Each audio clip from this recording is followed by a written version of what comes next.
السلام عليكم ورحمة الله وبركاته. هلو everybody.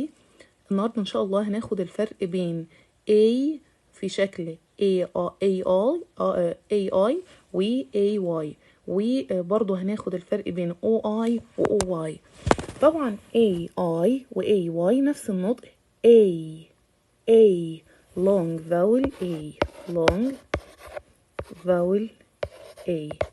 تمام. طيب A بالصورة دي بيكون في وسط الكلمة، في وسط، أما A بالشكل ده بيكون في آخر. تمام. يعني لو في A لازم يكون بعدها على الأقل حرف ساكن، على الأقل حرف ساكن كمان، إنما A اللي بالشكل ده ما بيجيش وراها أي حاجة. تمام.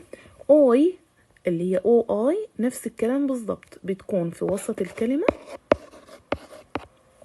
و بالشكل ده بيكون في آخر الكلمة. جميل كده. طيب بيقول لنا ان في كلمات قليلة جدا جدا جدا اللي ممكن هنلاقيها بتبدأ ب A، ب AI أو AY أو OI أو OY.